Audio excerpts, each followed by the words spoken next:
Μέσα στην Τούμπα κάτι απίστευτα παιδιά κάναν τα δύνατα να είναι δυνατά.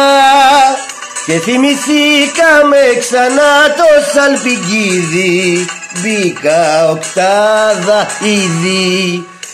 Ένας δικέφαλος αητός, άσπρο μαυρός Σαλονικιός, έφερε στους Κροάτες ζάλι.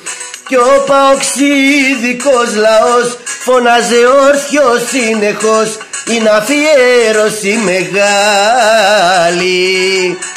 Στο Μιχάλη, στο Μιχάλη.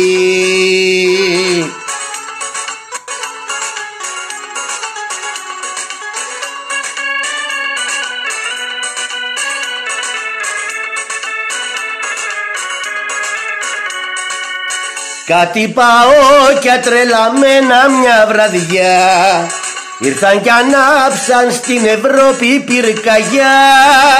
Και οι Κροάτες στην κερκίδα όλο κοιτούσαν, ΠΑΟΚ παραμιλούσαν.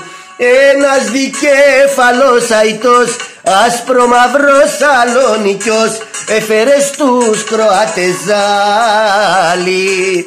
Κι ο παοξίδικος λαός φωνάζε όρθιος συνεχώς, την αφιέρωση μεγάλη.